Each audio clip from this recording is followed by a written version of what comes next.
ورحمة الله وبركاته. إن الحمد لله نحمده ونستعينه ونستغفره ونعوذ بالله من شرور أنفسنا وسيئات أعمالنا. من يهده الله فلا مضل له ومن يضلل فلا هادي له وأشهد أن لا إله إلا الله وحده لا شريك له وأشهد أن محمدا عبده ورسوله.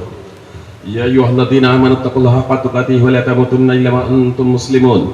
يا أيها الناس اتقوا ربكم الذي خلقكم من نفس واحدة وخلق منها زوجها وبث منهما رجالا كثيرا ونساء واتقوا الله الذي تسألون به والأرحام إن الله كان عليكم رقيبا. يا أيها الذين آمنوا اتقوا الله وقولوا قولا سديدا يصلح لكم أعمالكم ويغفر لكم ذنوبكم ومن يطع الله ورسوله فقد فاز فوزا عظيما. أما بعد فإن خير الحديث كتاب الله وخير الهدي هدي محمد صلى الله عليه وسلم وشر الأمور محدثاتها وكل محدثة بدعة وكل بدعة ضلالة وكل ضلالة في النار. أعوذ بالله من الشيطان الرجيم. يا أيها الذين آمنوا ادخلوا في السلم كافة ولا تتبعوا خطوات الشيطان إنه لكم عدو مبين. সম্মানিত সভাপতি সাহেব, ওলামায়ে কেরাম, সুপ্রিয় ভাই ও বোনদের জানাই আন্তরিক শুভেচ্ছা ও অভিনন্দন। আপনাদের সম্মুখে খুতবায়ে মাসনুনার পরে পবিত্র কোরআন থেকে একটি আয়াত তেলাওয়াত করেছে। ইনশাআল্লাহ তার সম্মুখে রেখে কিছু কথা পরিবেশন করব। আমা তাওফীক ইল্লা বিল্লাহ। আসলে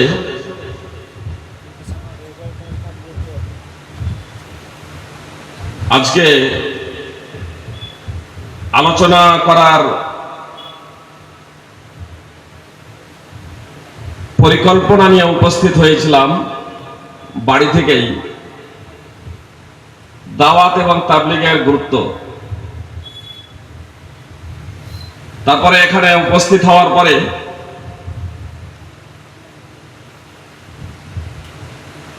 এবং বক্তব্য শোনার পরে, মানে এখানে উপস্থিত হওয়ার পরে একাধিক জনে একাধিক বিষয়, আলোচ্য বিষয়ের উপরে আলোকপাত করার জন্য অনুরোধ করেছেন এবং যে বিষয় নিয়ে আলোচনা করব ভেবেছিলাম সে বিষয়টি একাধিক আলোচক আলোচনা করে ফেলেছেন অলরেডি। অবশ্য বিষয়টি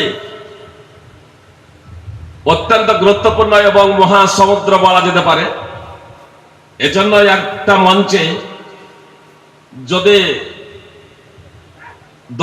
দশজনও আলোচক থাকেন তাহলেও প্রত্যেকেই একই বিষয়ের বিভিন্ন শাখা প্রশাখা নিয়ে আলোচনা করতে পারে। তবে যখন বিভিন্ন জন বিভিন্ন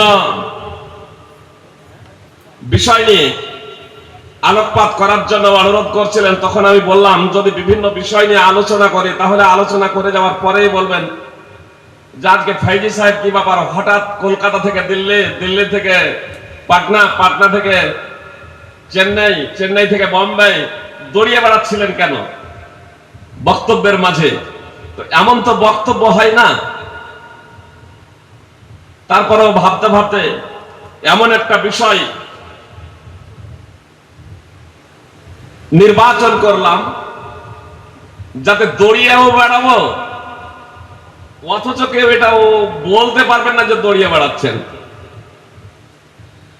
কথা একটু আপনাদের মনোযোগ দিয়ে শুনতে হবে। আজ ইনশাআল্লাহ নির্ধারিত সময়ে বক্তব্য সমাপ্ত হবে। তার কারণ বক্তব্যের পরে পরেই পানাহারের ব্যবস্থা রয়েছে, আবার আপনাদের বাড়ি ফিরে যেতে হবে। এজন্য কথাগুলো একটু মনোযোগ সহকারে পয়েন্টে পয়েন্টে বোঝার প্রচেষ্টা করবেন। আপনাদের সামনে খুতবা মাসনুনার পরে যে আয়াতটি তেলাওয়াত করেছি সূরা বাকারা 2 নম্বর সূরার 208 নম্বর আয়াত। আল্লাহ তাআলা বলছেন ইয়া আইয়ুহাল্লাযীনা আমানু উদখুলু ফিস সিলমি কাফা হে ইমানদারেরা, অর্থাৎ হে মুসলিমগণ, তোমরা ইসলামে পূর্ণরূপে প্রবেশ করো। তোমরা ইসলামে পূর্ণরূপে প্রবেশ করো। ওয়ালা তাত্তাবিউ খুতুওয়াতিশ শাইতান, আর তোমরা শয়তানের পদাঙ্ক অনুসরণ করো না। ইন্নাহু লাকুম আদুব্বুম মুবিন, নিশ্চয় শয়তান হলো তোমাদের প্রকাশ্য শত্রু। আল্লাহ তাআলা আমাদেরকে ইসলামে পূর্ণরূপে প্রবেশ করতে বললেন। ইসলাম হলো একটা পূর্ণাঙ্গ জীবন ব্যবস্থা। কি বললাম? কথা একটু মনোযোগ দিয়ে শুনতে হবে, বুঝতে হবে, বক্তব্য অনেক শুনেছেন। ইসলাম হলো একটি পূর্ণাঙ্গ, কি বললাম? ইসলাম হলো একটি পূর্ণাঙ্গ, মানে আমরা ধর্ম বলে বলে অভ্যস্ত। ইসলাম হলো একটি ধর্ম, মানে নামাজ, রোজা, হজ, যাকাত এর মধ্যে সীমাবদ্ধ। আর তারপরেও বৈষয়িক বিষয়ে, পার্থিব বিষয়ে আমরা প্রত্যেকেই বিচক্ষণ, প্রত্যেকেই বুজুর্গ জ্ঞানী, প্রত্যেকের বিবেক এবং বুদ্ধি আছে। কিন্তু দিনের ব্যাপারে, ধর্মের ব্যাপারে আমরা সিংহভাগ অজ্ঞ। নামাজ রোজা শুধু এতটুকুই জানি, এতটুকুই বুঝি, কিন্তু এগুলোর যথার্থ তা সম্পর্কে, তার সূক্ষ্ম বিধিবিধান সম্পর্কে আমরা জ্ঞান রাখি না। আসুন, আজকে জালসা কম হয় না, বক্তব্য কম হয় না, প্রোগ্রাম কম হয় না, তারপরে ওই পরিবর্তন হয় না কেন? প্রথমত এই জায়গাটি আছে। প্রথমত আমি আমাদের বক্তাদের প্রসঙ্গেই বলি, বক্তারা বক্তব্য রাখবো, এক তো অনেক বক্তব্য ভেজাল বক্তব্য রাখি। জনগণ চাই, ফেসবুকে খুব প্রচারিত হচ্ছে, বলছে আপনি জাল জয় ভিত্তিহীন এগুলো কেন বলছেন? তো অশ্লীল ভাষাটা আমি ওর ব্যবহার করছি না, শুধু এতটুকু বলছি যে শুনতে যে চাইছে, বুঝতে পেরেছেন? মানে অশ্লীল ভাষা ব্যবহার করে বক্তা বলছে, আমি সেই ভাষাটা ব্যবহার করলাম না। তো প্রথমে আমাদের বক্তার প্রসঙ্গেই বলি, আমাদের বক্তব্য শোনার পরে জনগণের মাঝে প্রতিক্রিয়া হচ্ছে না কেন? জনগণ পরিবর্তন হচ্ছে না কেন? আমাদের বক্তব্য শুনে জনগণ পরিবর্তন হচ্ছে না কেন? এর দুটি বিষয় উত্থাপন করি আপনাদের সামনে। রাসূলুল্লাহ সাল্লাল্লাহু আলাইহি ওয়াসাল্লাম হুদাইবিয়ার সন্ধির পরে বললেন সাহাবাদের, তোমরা তোমাদের পশুগুলো জবাই করে নিয়ে,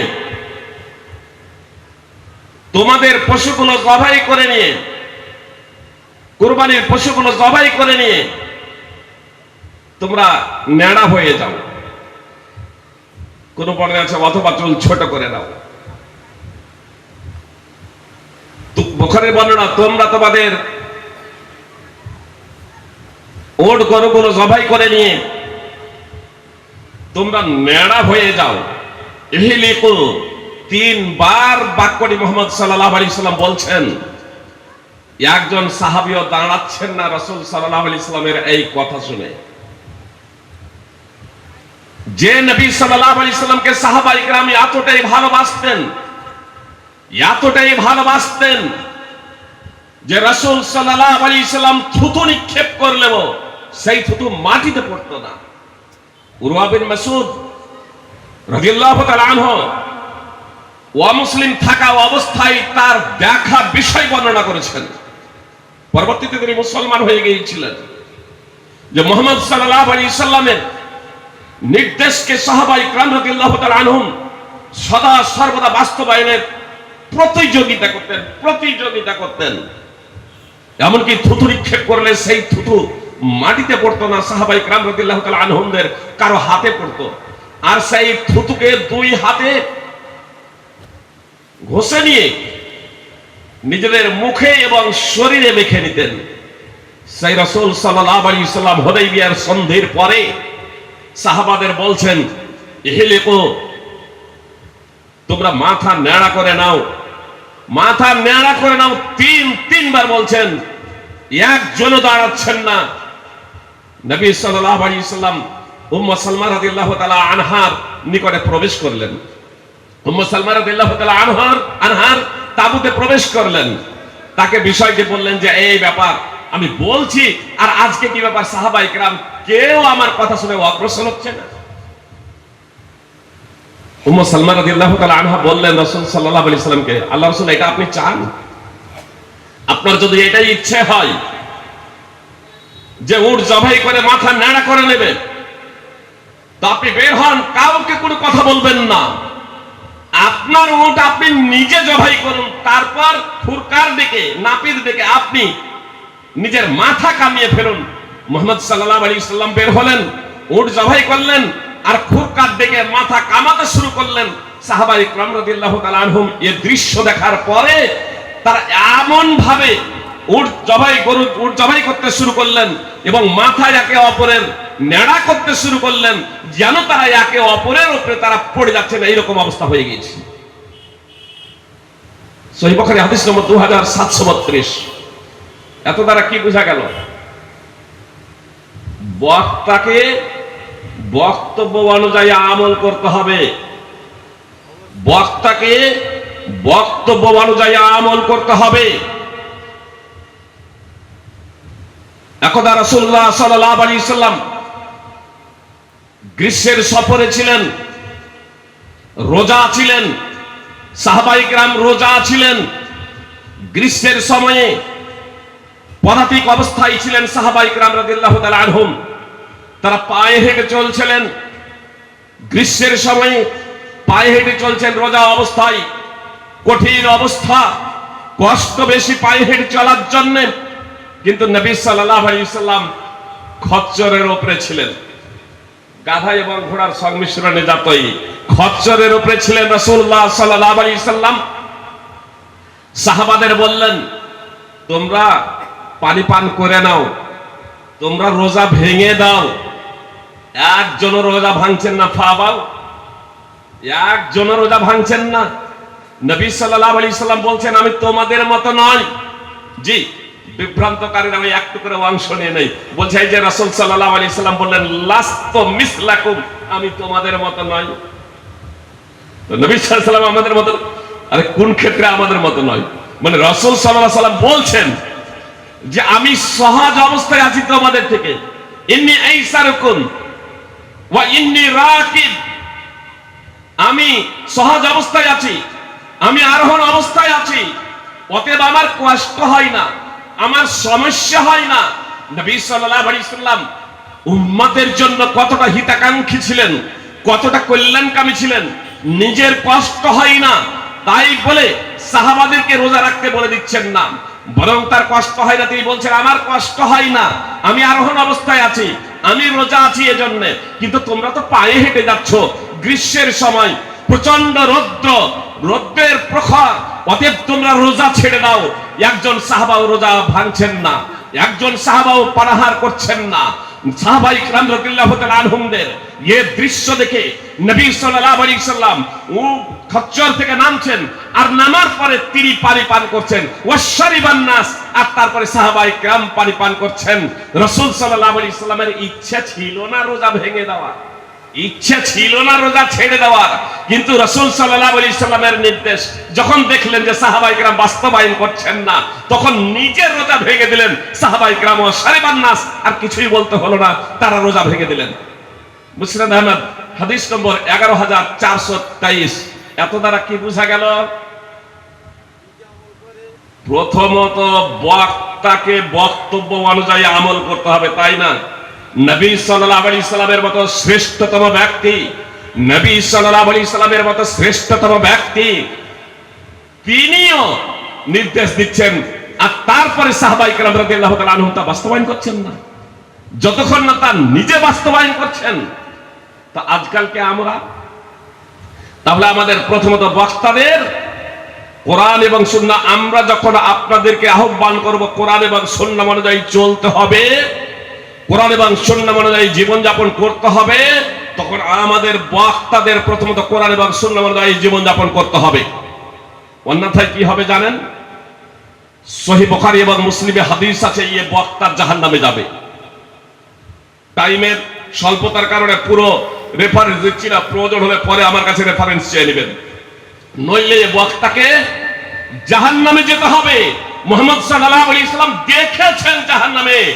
মুহাম্মদ সাল্লাল্লাহু আলাইহি সাল্লামকে এই চিত্র অ্যাডভান্স দেখানো হয়েছে যে সৎ কাজের তো আদেশ করবে কিন্তু নিজে সৎ কাজ করবে না, অসৎ কাজে বাধা প্রদান করবে কিন্তু নিজে অসৎ কাজ করবে। তো এই ধরনের বক্তা যাবে জাহান্নামে, এই ধরনের দায়ী মুবাল্লিগ যাবে জাহান্নামে, এই ধরনের ধর্মীয় পণ্ডিত যাবে জাহান্নামে, নরকে। সুপ্রিয় ভ্রাতৃবৃন্দ ও ভগিনীগণ, এবার আসুন মাদ্রাসা এবং মসজিদ কমিটি। কথা খুব মনোযোগ দিয়ে শুনবেন। আমি আপনাদের হিতাকাঙ্ক্ষী, আমি আমার জন্য যা ভালো চাই আপনাদের জন্য তা চাই। তার কারণ নবী সাল্লাল্লাহু আলাইহি সাল্লাম বলেছেন, লা ইউমিনু আহাদুকুম হাত্তা ইউহিব্বা লিআখিহি মা ইউহিব্বু লিনাফসিহি। তোমাদের কেউ ততক্ষণ ঈমানদার হতে পারে না, তোমাদের কেউ ততক্ষণ মুমিন মুসলমান হতে পারে না, যতক্ষণ না সে নিজের ভাইয়ের জন্য তাই পছন্দ করবে যা নিজের জন্য পছন্দ করে। কোন বর্ণনা আছে ওয়ালি জারিহি, যতক্ষণ না তার প্রতিবেশীর জন্য তাই পছন্দ করবে যা নিজের জন্য পছন্দ করে। তো আপনারা হচ্ছেন আমার দ্বীনি ভাই।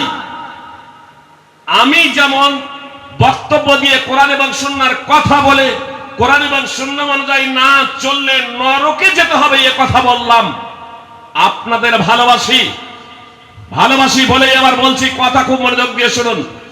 মাদ্রাসার কমিটি হন, মসজিদের কমিটি হন, যে কোনো নেতৃবৃন্দ হন, যে কোনো দায়িত্বশীল ব্যক্তি হন, কথা খুব মনোযোগ সহকারে শুনবেন। সুপ্রিয় ভ্রাতৃবৃন্দ ও ভগিনীগণ, আমরা কিন্তু প্রত্যেকেই দায়িত্বশীল এক একটা পর্যায়ে। নবী সাল্লাল্লাহু আলাইহি সাল্লাম বলেছেন, আলা কুল্লুকুম রাইন ওয়া কুল্লুকুম মাসউলুন আন রাইয়াতিহি। তোমরা জেনে রাখো তোমাদের প্রত্যেকেই দায়িত্বশীল, আর তোমাদের প্রত্যেকেই তার দায়িত্ব সম্পর্কে জিজ্ঞাসা করা হবে, তোমাদের প্রত্যেকেই তার দায়িত্ব সম্পর্কে জিজ্ঞাসিত হবে। ইমাম বুখারী রাহিমাহুল্লাহ হাদিসটিকে কেন্দ্র করে অনেকগুলো অনুচ্ছেদ রচনা করেছেন। সুপ্রিয় ভ্রাতৃবৃন্দ ও ভগিনীগণ, অতএব আসুন আমরা প্রত্যেকেই দায়িত্বশীল। আমি প্রথমত আমার সালাফি ভাইয়ের কথার যে টেনে আমি বলতে চাচ্ছি যে প্রতিষ্ঠানে আমাদের সন্তান সন্ততি পড়ে না কেন? আমি মাদ্রাসার হিতাকাঙ্ক্ষী, মাদ্রাসা গড়লাম, মাদ্রাসা প্রতিষ্ঠা করলাম, যে আমাদেরকে মাদ্রাসায় পড়তে হবে না? আমাদের সন্তান সন্ততিকে মাদ্রাসায় পড়াতে হবে না? কি বলছেন? যে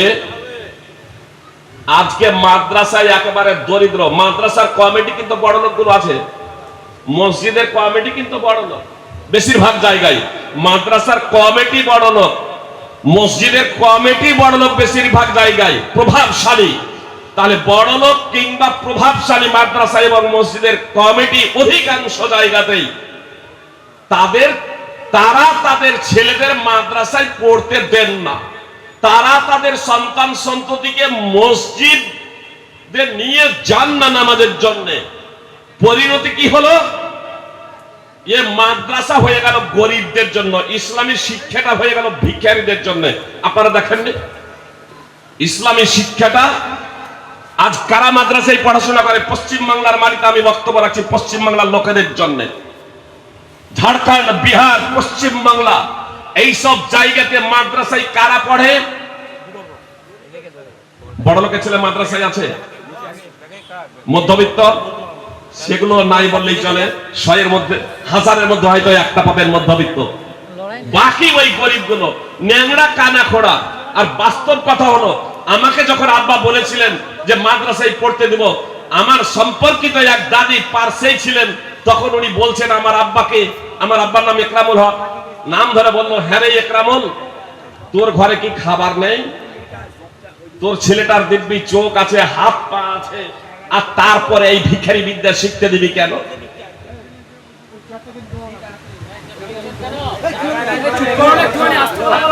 তার কারণ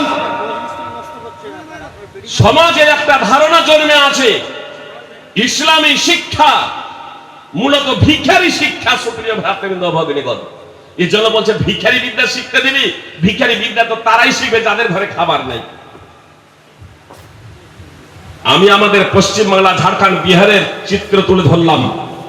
আপনি দক্ষিণ ভারতে যান, আপনি তামিলনাড়ু, কর্ণাটক, কেরালা, অথবা পশ্চিমে যান, বোম্বাই, দিল্লি, আপনার সেই সব জায়গাতে মাদ্রাসার কমিটি কোটিপতি, মাদ্রাসার কমিটি শিল্পপতি, তো তার ছেলেরাও প্রথমত মাদ্রাসায় পড়াশোনা করেন।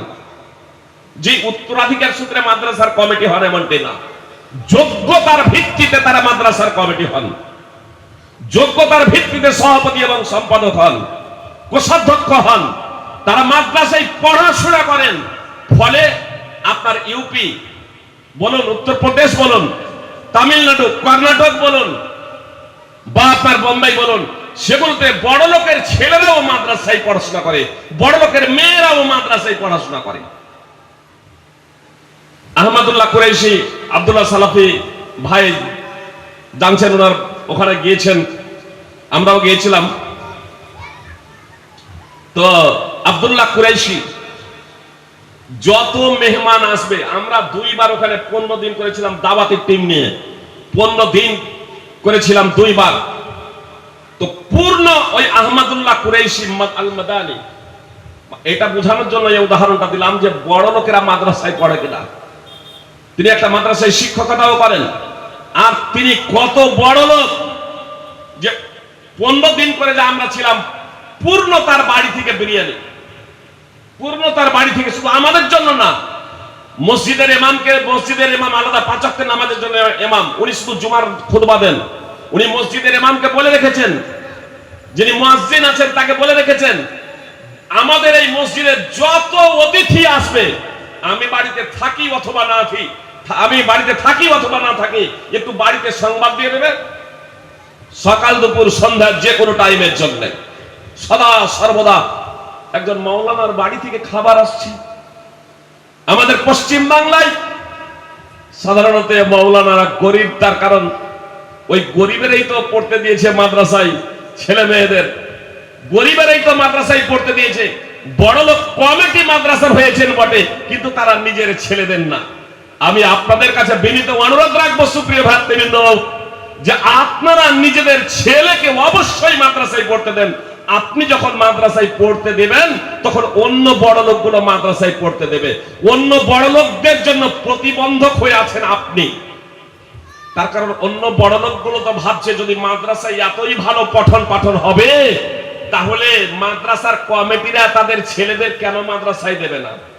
কি বলছেন? মাদ্রাসায় ভালো পঠন পাঠন হলে মাদ্রাসার কমিটি তারা নিজেদের ছেলেগুলো মাদ্রাসায় দিবে কি দিবে না?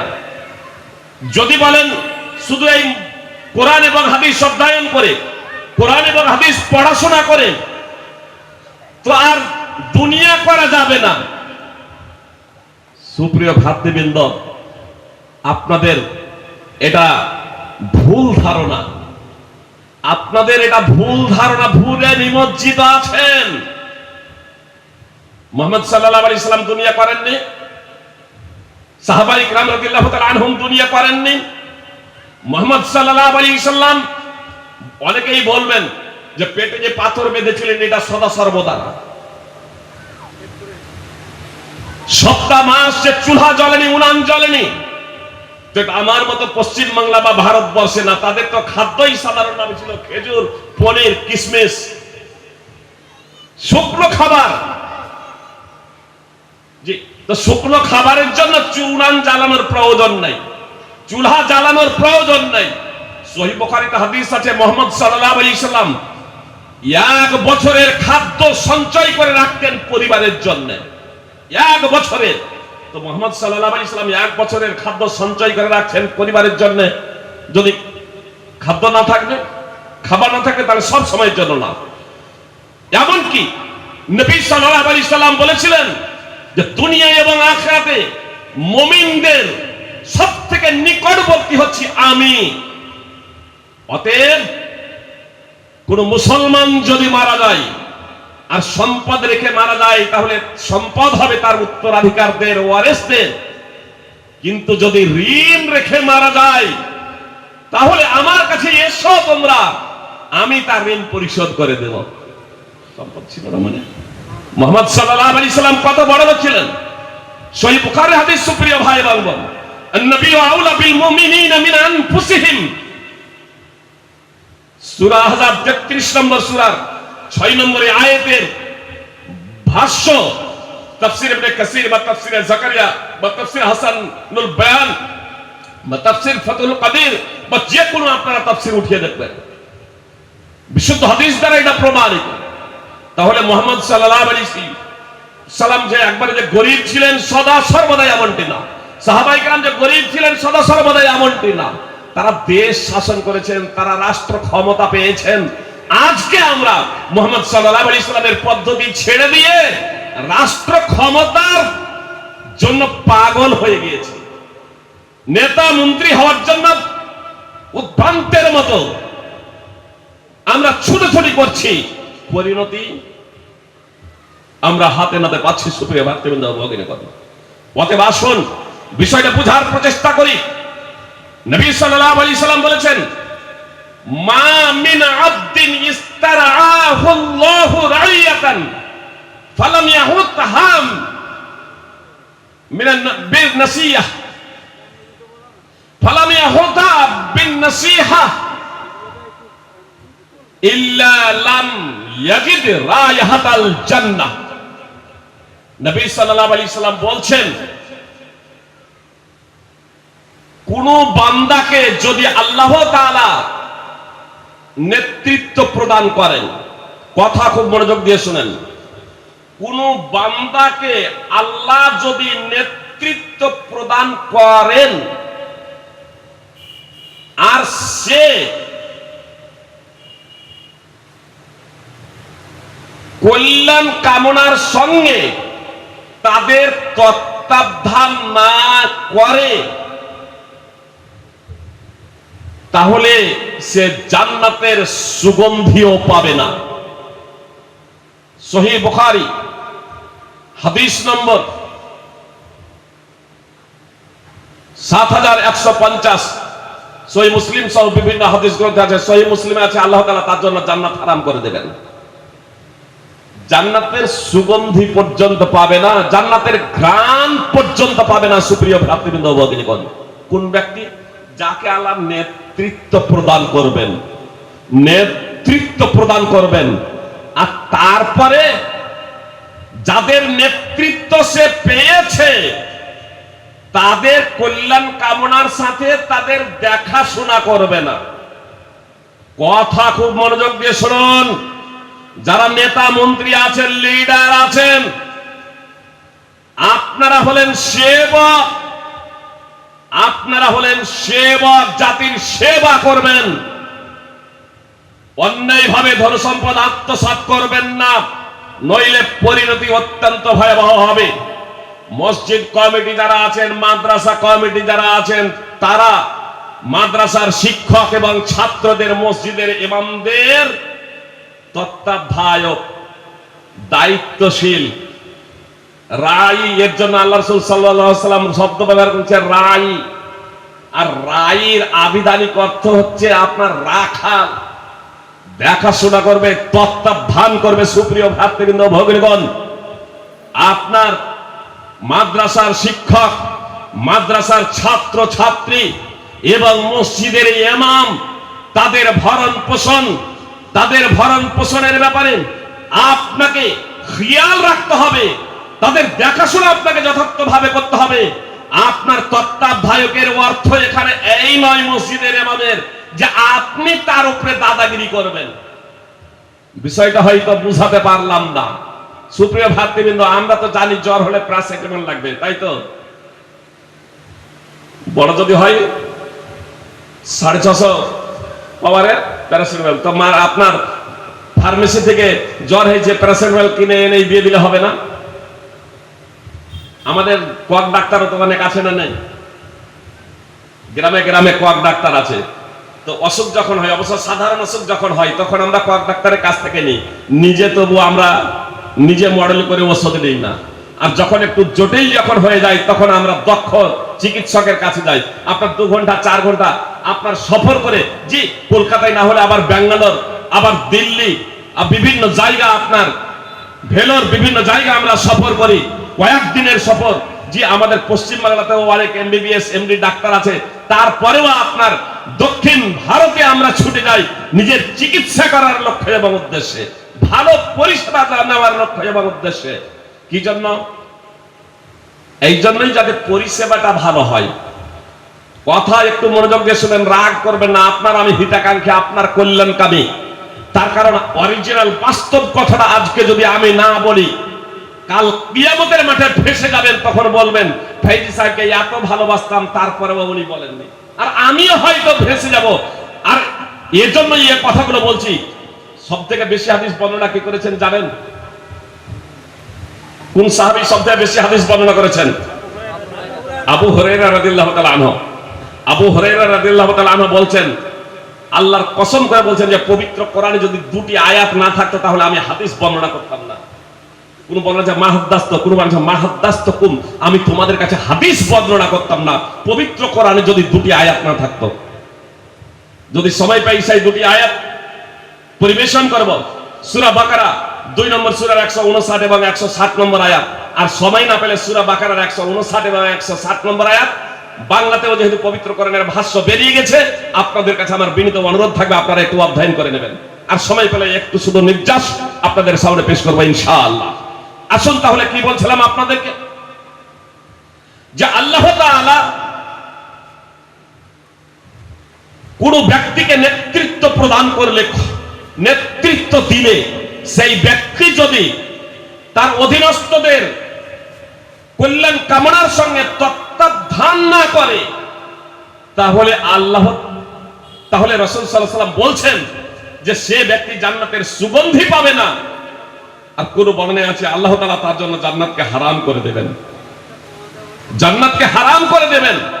অতএব জান্নাতের সুগন্ধি যদি পেতে হয়, জান্নাতে যদি যেতে হয়, তাহলে আমাদের যে ভুল ত্রুটিগুলো আছে, সেই ভুল ত্রুটিগুলো শুধরে নিতে হবে, সংশোধন করে নিতে হবে। আর এটাই আমার আলোচ্য বিষয়ের সাথে সামঞ্জস্যতা রয়েছে। আল্লাহ তাআলা বলেন, ইয়া আইয়ুহাল্লাযীনা আমানু উদখুলু ফিস সিলমি কাফা, হে ঈমানদারেরা তোমরা পূর্ণরূপে ইসলামে প্রবেশ করো। তো বিষয়টা কি হলো? মসজিদের ইমামের তত্ত্বাবধান কিভাবে করবেন, তার খেয়াল কিভাবে করবেন? জি, সে বাড়িঘর ছেড়ে আপনার এখানে এসে পড়ে আছে, সময় দিচ্ছে, শ্রম দিচ্ছে, আপনি তাকে এতটা চাইবে তবেই না, আপনি তাকে এতটা সম্পদ দেবেন যার মাধ্যমে তার সাংসারিক জীবন, তার পরিবারের জীবন চলে যাবে। 1 2, ইমামকে আপনি নির্দেশ দেবেন না যে আমাদের মন মতো কোরআন এবং হাদিস বর্ণনা করুন। আপনি কোরআন এবং হাদিসের কি বুঝেন? আপনি যদি যোগ্য আলেম হন, তারপরেও আপনি বলতে পারেন না যে আমি যা বলবো তাই বলবেন। আপনি বিষয় বলতে পারেন যে এই বিষয় হয়তো আজকে বলবেন, আপনি পরামর্শ দিতে পারেন।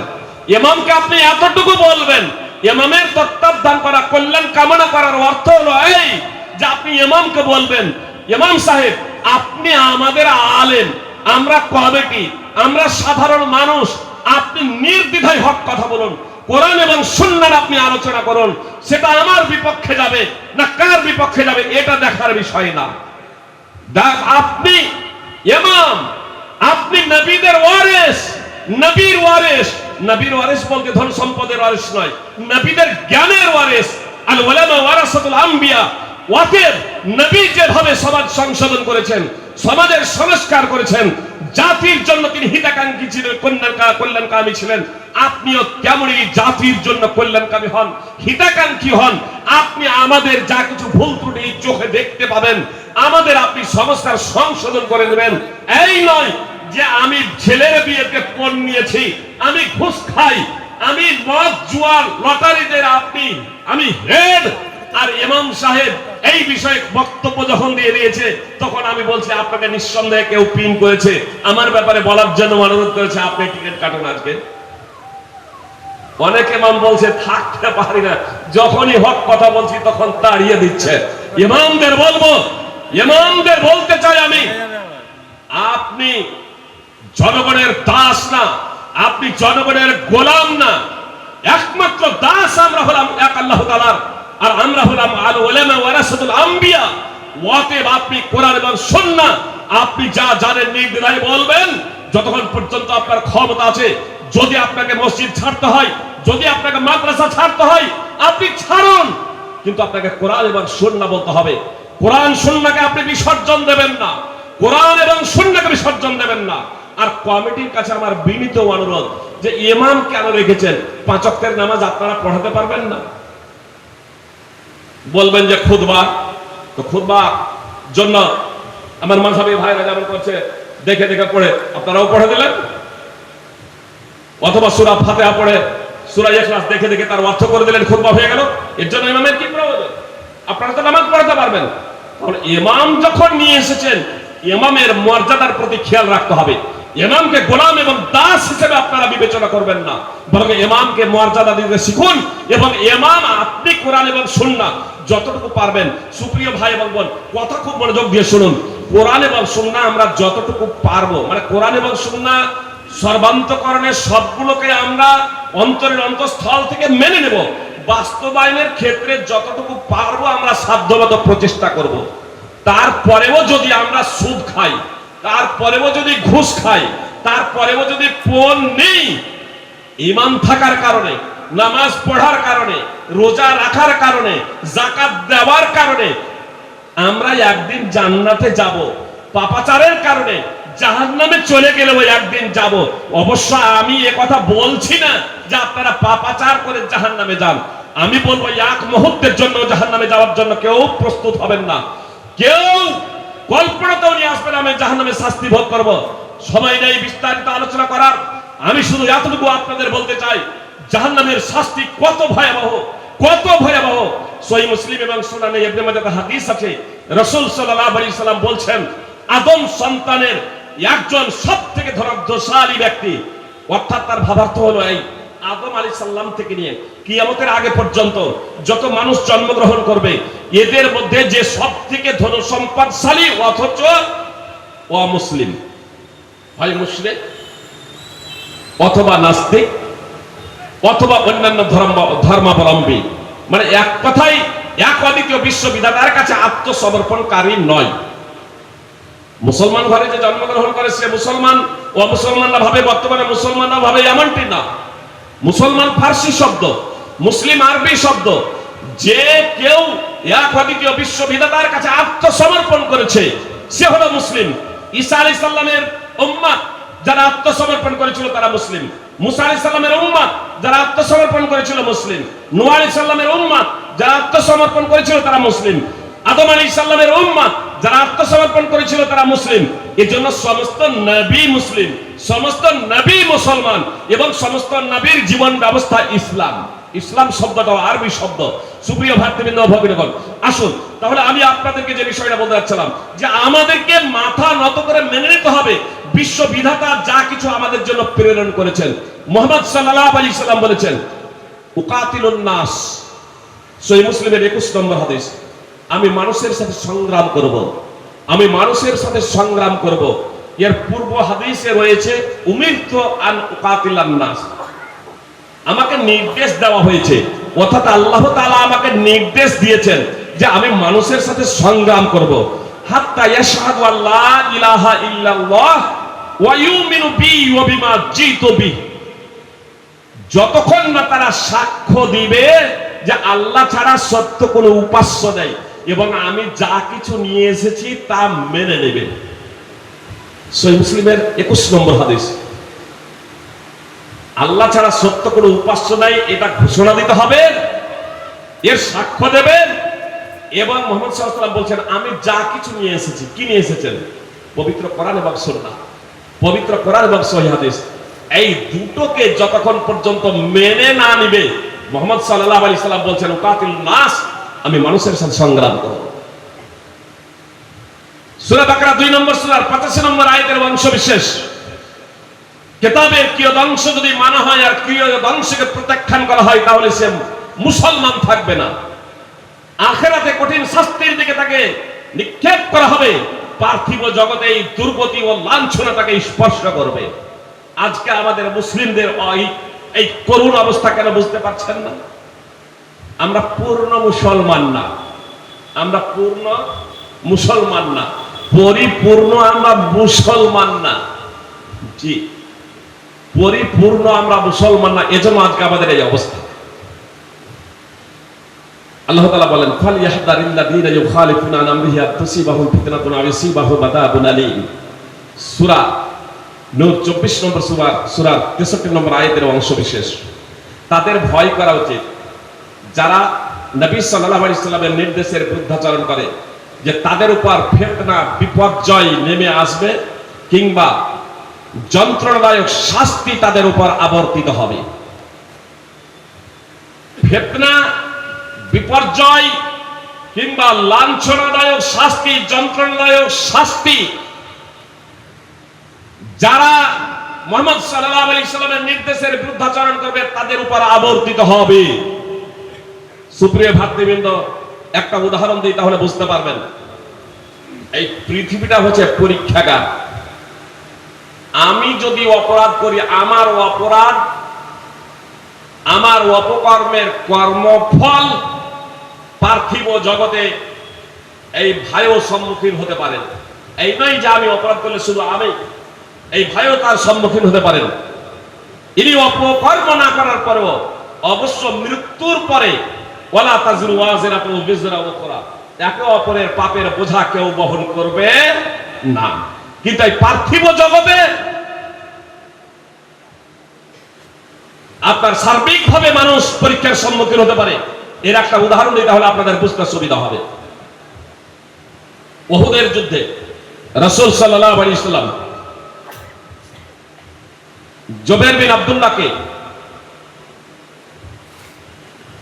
রাসূল সাল্লাল্লাহু আলাইহি ওয়াসাল্লাম 50 জন সাহাবীকে উহুদ পাহাড়ের চূড়ায় দাঁড় করিয়ে দিয়েছিলেন এই বার্তা দিয়ে যে যদি দেখো আমাদেরকে পাখিতে ছো মেরে নিয়ে যাচ্ছে, যদি দেখো আমাদেরকে পাখিতে ছো মেরে নিয়ে যাচ্ছে, তাহলেও তোমরা আমাদের সঙ্গ দেবে না। আর কোন বর্ণনায় আছে যদি দেখো আমাদেরকে নিহত করা হচ্ছে, হত্যা করা হচ্ছে, তাহলেও আমাদের সঙ্গ দেবে না যতক্ষণ না দ্বিতীয় বার্তা যাবে। আর যদি আমরা শত্রুদের পর্যদস্ত করি, আমরা বিজয়ী হই, শত্রুরা পরাজিত হয়, তাদের ছেড়ে যাওয়া সম্পদ আমরা সংগ্রহ করি, তাহলেও দ্বিতীয় বার্তা না যাওয়া পর্যন্ত স্থান ত্যাগ করবে না। মানে জয় পরাজয় উভয় অবস্থাতে তোমরা উহুদ পাহাড়ের চূড়াতেই থাকবে। এই বার্তা দিয়ে আব্দুল্লাহ বিন জুবাইর কে আমির বানিয়ে, নেতা বানিয়ে 50 জন তীরন্দাজকে পাহাড়ের চূড়ায় অবস্থান করালেন রাসূল সাল্লাল্লাহু আলাইহি সাল্লাম। উহুদ যুদ্ধের প্রারম্ভেই ইসলামের জয় জয়কার। মুশরিকরা যুদ্ধের ময়দান ছেড়ে পালাচ্ছে, মুসলিমরা গনিমতের মাল সংগ্রহ করছেন। পাহাড়ের চূড়ায় যারা ছিলেন তারা বলছেন আর কিসের অপেক্ষা, আমরাও যাই আমাদের সঙ্গীদের সাথে গনিমতের মাল সংগ্রহ করি। আব্দুল্লাহ বিন জুবাইর ওই টিমের যিনি নেতা ছিলেন, আমির ছিলেন, তিনি স্মরণ করিয়ে দিলেন রাসূল সাল্লাল্লাহু আলাইহি সাল্লামের মুখ নিঃসৃত বাণী, আনাসিতুম মা ক্বালা লাকুম রাসূলুল্লাহ সাল্লাল্লাহু আলাইহি সাল্লাম। তোমরা কি ভুলে গিয়েছো রাসূল সাল্লাল্লাহু আলাইহি সাল্লাম কি বলেছিলেন? তারপরেও তারা পাহাড়ের চূড়া থেকে নেমে গেলেন। পরিণতি কি হয়েছিল আপনাদের জানা আছে। এরপরে 70 জন সাহাবী শহীদ হয়ে গেলেন। বিজয়ী যুদ্ধ পরাজয়ের উদ্ধারণ করেছিল, 70 জন সাহাবী শহীদ হয়ে গেলেন। শুধু তাই নয়, যার বিন্দু মাত্র ত্রুটি বিচ্যুতি ছিল না এই যুদ্ধে, মুহাম্মদ সাল্লাল্লাহু আলাইহি সাল্লাম তারও পবিত্র দাঁত ভেঙে গিয়েছিল, তিনিও আহত হয়েছিলেন। সহিহ বুখারী হাদিস নম্বর 3039 এবং 4043, আবু দাউদ, মুসলিম, আহমদ বিভিন্ন হাদিস গ্রন্থে হাদিস রয়েছে। সূরা আলে ইমরান 3 নম্বর সূরার 139 নম্বর আয়াত তাফসীর সহ দ্রষ্টব্য। এত দ্বারা কি বোঝা গেল? যে আমি যদি অপকর্ম করি আমার অপকর্মের প্রতিফল পার্থিব জগতের দুনিয়াতে ইনিও সম্মুখীন হতে পারেন। এর অর্থ এই নয় যে অপরাধ করেছে বলে এটা ঘটছে। আজকে আমরা অনেক জায়গায় দেখছি না, যখন কারো উপরে জুলম নির্যাতন চলে আসে, কেউ বলে আব্দুল্লাহ সালাফি যে জেলে গিয়েছিলেন নিঃসন্দেহে পাপ করেছে। আরে আপনার পাপের কারণেও তো জেলে যেতে পারে, কি আমার পাপের কারণেও তো যেতে পারে। এই জন্য আমরা বিচার করবো না, আমি নিজেকে মূল্যায়ন করার প্রচেষ্টা করবো। প্রত্যেকেই সুপ্রিয় ভাতৃবৃন্দ ভগিনীগণ, আসুন আমরা একে অপরের দায়িত্বটা যথার্থভাবে বুঝে নিই, প্রত্যেকেই পরিপূর্ণরূপে ইসলামে প্রবেশ করি। কমিটির কাছে আমার পীড়িত অনুরোধ, জালসার কমিটি হন, মসজিদের কমিটি হন, অথবা মাদ্রাসার কমিটি হন, আপনারা অবশ্যই তাদেরকে বলবেন যে আমরা সাধারণ মানুষ, আপনারা কোরআন এবং সুন্নাহ বলুন, কোরআন এবং সুন্নাহ বলুন। আর আলেমদেরকে বলবো, ইমামদেরকে বলবো, বক্তা আমরা আমাদের নিজেদেরকেও, যে আমরা যে কথাগুলো বলবো সাধ্যমতো সেই কথাগুলো আগে নিজেই বাস্তবায়ন করব। সাধ্যমতো নিজেই সেই কথাগুলো বাস্তবায়ন করব। যে আমার দুটো ছেলে, দুনিয়াও আমাদের শিখতে হবে, আমাদের ডাক্তার হতে হবে, মাস্টার হতে হবে, আইপিএস হতে হবে, জজ হতে হবে, মন্ত্রী হতে হবে, রাষ্ট্রপতি হবে, সব হতে হবে। কিন্তু আগে মুসলিম হবেন, তবেই তো, কি বলছেন? আপনি যদি মুসলিম যদি না হন, যদি আপনার ঈমান যদি না থাকে, তাহলে নরকে, তাহলে জাহান্নামে, তাহলে আপনারা আইপিএস হয়ে, রাষ্ট্রপতি হয়ে আপনার পৃথিবীর সম্পদ হস্তগত করে আপনার লাভটা কি? যদি আপনি যদি ঈমানদার যদি না হতে পারেন, সুপ্রিয় ভাতৃবৃন্দ, আপনি যদি জাহান্নাম থেকে বাঁচতে যদি না পারেন, আপনি যদি নরক থেকে বাঁচতে না পারেন, আসলে আমরা দুনিয়াটাকে যত বুঝেছি, ঈমানকে ততটা বুঝিনি, ইসলামকে ততটা বুঝিনি, যে কারণে আমরা দুনিয়াকে প্রাধান্য দিতে শিখেছি। আর পবিত্র কোরআনে আল্লাহ তাআলা স্পষ্ট ভাবে বলছেন, যারা দুনিয়াকে প্রাধান্য দেবেন তারা নরকে যাবে, তারা জাহান্নামে যাবে। অথচ আমরা আজ দুনিয়াকে প্রাধান্য দিচ্ছি। আব্দুল্লাহ বিন হিশাম রাদিয়াল্লাহু তাআলা আনহু বলছেন, একদা আমরা রাসূল সাল্লাল্লাহু আলাইহি সাল্লামের সাথে ছিলাম, একদা আমরা রাসূল সাল্লাল্লাহু আলাইহি সাল্লামের সাথে ছিলাম। নবী সাল্লাল্লাহু আলাইহি সাল্লাম উমর ফারুক রাদিয়াল্লাহু তাআলা আনহুর হাত ধরে হাঁটছিলেন। রাসূল সাল্লাল্লাহু আলাইহি সাল্লামকে উমর ফারুক রাদিয়াল্লাহু তাআলা আনহু বললেন, আল্লাহ রাসূল, আমি আপনাকে সবচাইতে বেশি ভালোবাসি, তবে আমার নফস থেকে নয়। কি বলছেন? আল্লাহ রাসূল, আমি আপনাকে সব থেকে বেশি ভালোবাসি, তবে আমার এই সত্তা থেকে বেশি না, আমার এই জান থেকে, জীবন থেকে বেশি না। তখন আল্লাহ রাসূল সাল্লাল্লাহু আলাইহি সাল্লাম বললেন, ওমর, আল্লাহর কসম করে বলছি, তুমি যতক্ষণ না তোমার নিজের জীবন থেকেও আমাকে বেশি ভালোবাসবে, ততক্ষণ তুমি ঈমানদার হতে পারবে না। মানে প্রকৃত ঈমানদার, পূর্ণ ঈমানদার হতে পারবে না যতক্ষণ না তুমি তোমার নিজের থেকেও আমাকে বেশি ভালোবাসবে। তখন উমর রাদিয়াল্লাহু তাআলা আনহু বললেন, আল্লাহ রাসূল সাল্লাল্লাহু আলাইহি সাল্লাম, আল্লাহর কসম করে বলছি, আপনি এখন আমার নিজের জীবন থেকেও অধিক প্রিয়। তখন আল্লাহ রাসূল সাল্লাল্লাহু আলাইহি সাল্লাম বললেন, আল আন ইয়া উমর, হে উমর, এতক্ষণে তুমি পূর্ণাঙ্গ মুমিন হয়েছো। সহিহ বুখারী হাদিস নম্বর 6632। আল্লাহ তাআলা বলছেন, কুল ইন কানা আবাউকুম ওয়া আবনাউকুম ওয়া ইখওয়ানুকুম ওয়া আযওয়াজুকুম ওয়া আশীরাতুকুম ওয়া আমওয়ালুন ইকতারাবতুমুহা ওয়া তিজারাতুন তাখশাউনা কাসাদাহা ওয়া মাসাকিনু তারদাউনাহা আহাব্বা ইলাইকুম মিনাল্লাহি ওয়া রাসূলিহি ওয়া জিহাদিন ফি সাবিলি ফাতারাব্বাসু হাত্তা ইয়াতি আল্লাহু বিআমরি ওয়াল্লাহু লা ইয়াহদিল কওমাল ফাসিকিন। আল্লাহ তাআলা বলছেন, বলো তোমাদের পিতা, তোমাদের সন্তান, তোমাদের স্ত্রী, তোমাদের গোত্র, তোমাদের সে সম্পদ যা তোমরা অর্জন করেছো, আর সে ব্যবসা যার মন্দা হওয়ার আশঙ্কা তোমরা করছো, এবং সে বাসস্থান যা তোমরা পছন্দ করছো, যদি তোমাদের কাছে অধিক প্রিয় হয় আল্লাহ, তার রাসূল এবং তার পথে সংগ্রাম করার চেয়ে, তবে তোমরা অপেক্ষা করো আল্লাহ তাআলা তার নির্দেশ নিয়ে আসা পর্যন্ত। আর আল্লাহ ফাসিক সম্প্রদায়কে হিদায়াত করেন না। সূরা তাওবা 9 নম্বর সূরার 24 নম্বর আয়াত। জি, আপনি চায়ের দোকান করেছেন, ভাবছেন আপনার রিস্ক কম হবে, আয় কম হবে যদি বিড়ি সিগারেট জর্দা খৈনি না রাখে। আপনি আল্লাহ এবং তার রাসূল সাল্লাল্লাহু আলাইহি সাল্লাম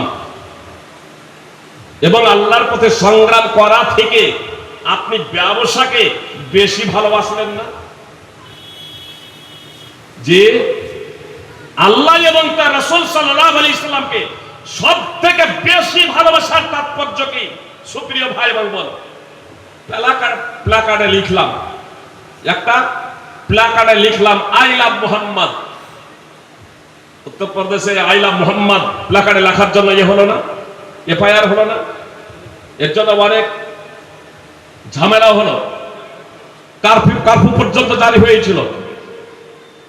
স্লোগান, এটা আলাদা প্রসঙ্গ, যে লক্ষ লক্ষ অমুসলমান সাধু সন্ন্যাসী থেকে নিয়ে শিখ, সনাতন ধর্মী, ইহুদি, খ্রিস্টান, নাস্তিক বিভিন্ন জনই স্লোগান দিতে শুরু করলো আই লাভ মুহাম্মদ, আমি মুহাম্মদ সাল্লাল্লাহু আলাইহি সাল্লামকে ভালোবাসি।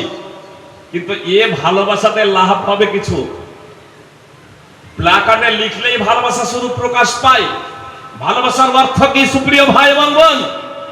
ভালোবাসার অর্থ হলো মুহাম্মদ সাল্লাল্লাহু আলাইহি সাল্লামের আনুগত্য করা, মুহাম্মদ সাল্লাল্লাহু আলাইহি সাল্লামের আনুগত্য করা, মুহাম্মদ সাল্লাল্লাহু আলাইহি সাল্লামকে আইডিয়াল হিসেবে গ্রহণ করা, মুহাম্মদ সাল্লাল্লাহু আলাইহি সাল্লামের অনুসরণ করা, মুহাম্মদ সাল্লাল্লাহু আলাইহি সাল্লামের পথে চলা, মুহাম্মদ সাল্লাল্লাহু আলাইহি সাল্লামের নির্দেশকে মান্য করা।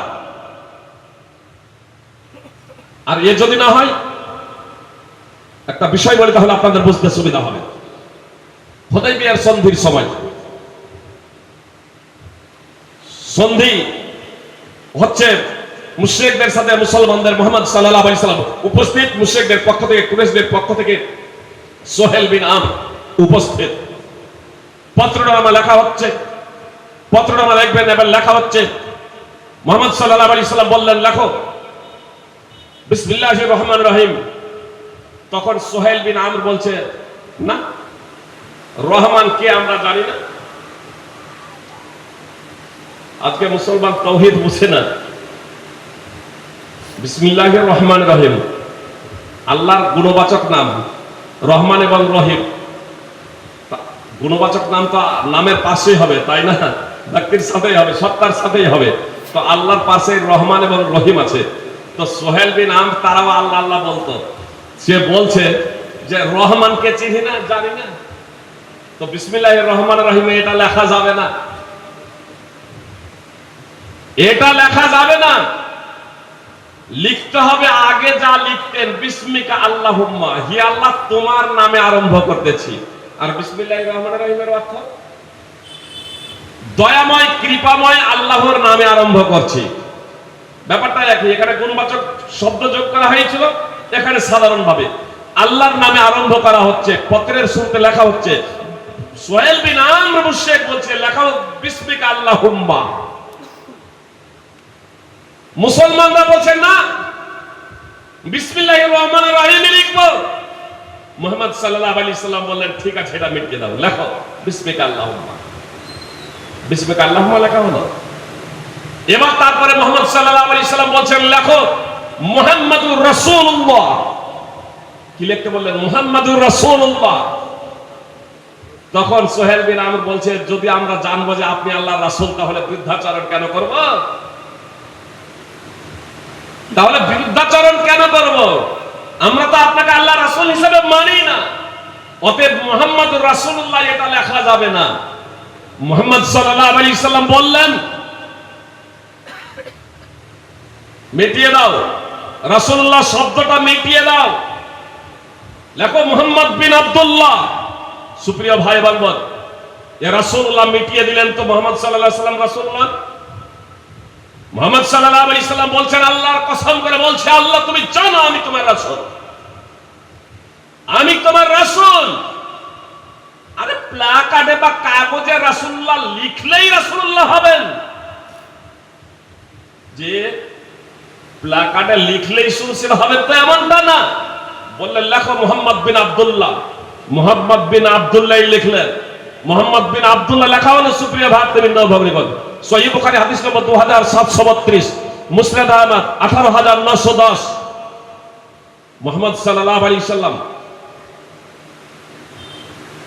এমন বিষয়কে মেনে নিলেন যেখানে ধর্মের বিন্দু মাত্র শিরকের সাথে সংমিশ্রণ থাকবে না, ধর্মকে বিসর্জন দিতে হবে না। এখানে ধর্মকে বিসর্জন দেওয়া হয় না। লিখলেও কাগজে রাসূলুল্লাহ মুহাম্মদ সাল্লাল্লাহু আলাইহি ওয়াসাল্লাম, মুহাম্মদ রাসূলুল্লাহ, মুহাম্মদ সাল্লাল্লাহু আলাইহি ওয়াসাল্লাম লিখলেও ওটা আল্লাহর রাসূল মুহাম্মদ সাল্লাল্লাহু আলাইহি ওয়াসাল্লাম, আর না লিখলেও মুহাম্মদ সাল্লাল্লাহু আলাইহি ওয়াসাল্লাম আল্লাহ তাআলার রাসূল।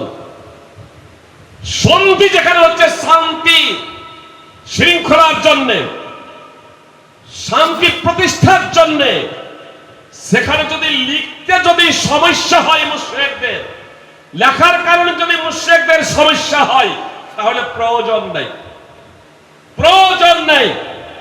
আই লাভ মোহাম্মদ প্যারাগ্রাফ লেখার প্রয়োজন নেই। আপনি কতটুকু মুহাম্মদ সাল্লাল্লাহু আলাইহি সাল্লামকে ভালোবাসেন, আপনার জীবন দর্শন বলবে আপনি ভালোবাসেন। আপনার আপনি পাক্কা বেনামাজি, আপনি শিরকে জর্জরিত, আপনি বেদাতে জর্জরিত, আর আপনি বলছেন আমি মুহাম্মদ সাল্লাল্লাহু আলাইহি সাল্লামকে ভালোবাসি। মিলাদুন নবীকে, আরে মিলাদুন নবী মুহাম্মদ সাল্লাল্লাহু আলাইহি সাল্লাম জন্মেছেন, এটা সৌভাগ্য সকলের জন্যই, কিন্তু মুহাম্মদ সাল্লাল্লাহু আলাইহি সাল্লাম তার জন্মকে তারিখের সাথে সম্পৃক্ত করেন নাই। এজন্য কোন তারিখে জন্মগ্রহণ করেছেন এই নিয়ে অদ্যাবধি মতানৈক্য এবং মতভেদ রয়েছে। জি, অদ্যাবধি মতানৈক্য এবং মতভেদ রয়েছে যে মুহাম্মদ সাল্লাল্লাহু আলাইহি সাল্লাম কোন তারিখে জন্মগ্রহণ করেছেন। ঐতিহাসিকরা ঐক্যমত পোষণ করতে পারেন নাই, আর এজন্যই যে আপনার কোরআন এবং হাদিসে তার তারিখ উল্লেখ নেই। সাহাবায়ে কেরাম রাদিয়াল্লাহু তাআলা আনহুম এটা মানাননি। মিলাদুন নবী মুহাম্মদ সাল্লাল্লাহু আলাইহি সাল্লাম তার জন্মকে কিসের সাথে সম্পৃক্ত করেছে জানেন? বারের সাথে, সোমবারের সাথে। সহিহ মুসলিমের হাদিস, রাসূল সাল্লাল্লাহু আলাইহি সাল্লামকে সোমবারে রোজা রাখা প্রসঙ্গে জিজ্ঞেস করলে বলা হয়, তিনি বললেন এই সোমবারে আমি জন্মগ্রহণ করেছি, সোমবার হচ্ছে আমার জন্ম। তো নবী সাল্লাল্লাহু আলাইহি সাল্লাম তার জন্মটাকে বারের সাথে সম্পৃক্ত করেছেন। আপনি ইচ্ছা করলে বারের সাথে প্রতি সোমবার রোজা রাখতে পারেন, মাতম না, মিলাদ না, আপনি রোজা রাখুন যেমন রাসূল সাল্লাল্লাহু আলাইহি সাল্লাম রোজা রেখেছেন। টাইম যতটা শেখ বলার জন্য বলেছিলেন 1 মিনিট অতিক্রান্ত হয়ে গেছে, টাইমটা বুঝতে পারিনি। আমি আপনাদের বলেছিলাম সময় পেলে আবু হুরায়রা দুটি আয়াতের কারণে হাদিস বর্ণনা করেছেন, অন্যথায় বর্ণনা করতেন না, অন্যথায় বর্ণনা করতেন না। সেই দুটি আয়াত হচ্ছে আপনার সূরা বাকারার 159 এবং 160 নম্বর আয়াত। যেহেতু কিছু প্রশ্ন উত্তর আছে, এজন্য আমি ব্যাখ্যা এবং বিশ্লেষণে যাচ্ছি না। আপনাদের কাছে আমার বিনীত অনুরোধ যে আপনারা সে আয়াত দুটি একটু দেখে নেবেন, ব্যাখ্যা বিশ্লেষণটা একটু দেখে নেবেন। আমি শুধু সাধারণভাবে এতটুকু বলি, আল্লাহ তাআলা বলেন নিশ্চয় যারা, ভাবার্থটুকু বলছি, নিশ্চয় যারা গোপন করে সুস্পষ্ট নিদর্শন সমূহ ও হিদায়াত যা আমি অবতীর্ণ করেছি। আল্লাহ বলছেন নিশ্চয় যারা গোপন করে সুস্পষ্ট নিদর্শন সমূহ ও হিদায়াত যা আমি নাযিল করেছি কিতাবে মানুষের জন্য, তা সুস্পষ্টভাবে বর্ণনা করার পর তাদেরকে আল্লাহ লানত করেন এবং লানতকারীগণও তাদেরকে লানত করে। পবিত্র কোরআনে আল্লাহ, এটা মূলত ইহুদিদের প্রসঙ্গে আল্লাহ তাআলা কথাটা উল্লেখ করেছিলেন, এটা চরমতম ধমক। তো শুধু ইহুদিদের জন্যই এটা নয়, বরং সেই আচরণ যারা করবে তারাই এর অন্তর্ভুক্ত হবে, যে আল্লাহর লানত এবং লানতকারীদের লানত তাদের উপরে। ইহুদিরা যেমন বিধিবিধান গোপন করেছিল, আমরা মুসলিমরা গোপন করছি না, করি না? যে ইসলাম কার জন্য, ইসলাম কার জন্য বলুন? ইসলাম ধর্মটা কাদের জন্য? কি বলছেন? ইসলাম ধর্মটা সমস্ত মানুষের জন্য। এটা আমরা অমুসলিমরা জানে, অমুসলিমদেরকে জানিয়েছি, অমুসলিমরা জানে এটা মুসলমানদের ধর্ম। তাহলে দুই দিক থেকে অমুসলিমদের কাছে আমরা ইসলামের বার্তাটা পৌঁছাইনি, ইসলামকে আমরা ফলো করিনি, ইসলামে আমরা পরিপূর্ণরূপে প্রবেশ হইনি। ইসলামে পরিপূর্ণরূপে প্রবেশ না হওয়ার ফলে ইসলামের আসল চিত্রটা আমাদের আদর্শের দ্বারা মুসলিমরা জানতে পারে না, আর তারপরে তাদের কাছে আমরা প্রচার পাবলিসিটি করে না। এই কারণেও তারা ইসলাম সম্পর্কে আজ অনভিজ্ঞ। তো আমাদের দুটো কাজ করতে হবে। মুসলিমদের সংস্কারের সাথে সাথে অমুসলিমদের কাছে ইসলামের বার্তা পৌঁছে দিতে হবে, তাওহীদের বার্তা পৌঁছে দিতে হবে। আজকে মুসলিমদের উপরে জুলম নির্যাতনের অন্যতম কারণ হলো ইসলাম ধর্মকে কুক্ষিগত করা। মুসলিমরা নিজেদের জন্য সীমাবদ্ধ করে দিয়েছে, যে কারণে আল্লাহ তাআলার আজকে গজবের সম্মুখীন হতে হচ্ছে মুসলমানদের। আল্লাহ তাআলার গজব থেকে যদি পরিত্রাণ পেতে হয় তাহলে আমাদের দুটো পন্থায় কাজ করতে হবে। মুসলিমদের সংস্কার সংশোধনের কাছে সাথে সাথে অমুসলিমদের কাছে ইসলামের বার্তা, ইসলামের দাওয়াত পৌঁছে দিতে হবে। আর এর জন্য মাদ্রাসার আলেম, মসজিদের ইমাম, মাদ্রাসা কমিটি, মসজিদ কমিটি, শিল্পপতি, ব্যবসায়ী, ডাক্তার, যে যে পর্যায়ে আছেন, আপনি দাওয়াতের কাজ করতে পারছেন না, আপনার কাছে সম্পদ আছে, এই সম্পদ আপনি দাওয়াতের জন্য খরচ করুন। আপনার কাছে টাকা আছে, টাকা আপনি এই পথে খরচ করুন। আপনার বিবেক বুদ্ধি আছে, আপনি পরামর্শ দিন। আপনার জ্ঞান আছে, আপনি লোকের কাছে পৌঁছাতে পারছেন না, আপনি এই জ্ঞান শিক্ষা দিন, পরামর্শ দিন। আপনার শক্তি আছে, পাওয়ার আছে, আপনি পার্শ্বে দাঁড়ান, যে আপনি হক কথা বলুন। আপনি বলতে পারছেন না, শক্তি আছে, পার্শ্বে দাঁড়ান হক কথা বলার জন্য। আমাদের সমাজ থেকে অন্যায়, অশ্লীলতা, কুসংস্কার, আপনার যতগুলো অন্যায় অপসংস্কৃতি আছে, মদ, জুয়া, লটারি, নেশাদার দ্রব্য আছে, এগুলোর মূলোৎপাটনের লক্ষ্য এবং উদ্দেশ্যে আমাদের সার্বিকভাবে এগিয়ে আসতে হবে। আল্লাহ তাআলা আমাদের সকলকে পবিত্র কোরআন এবং সুন্নাহ বাস্তবায়নের তৌফিক দান করেন। আমিন।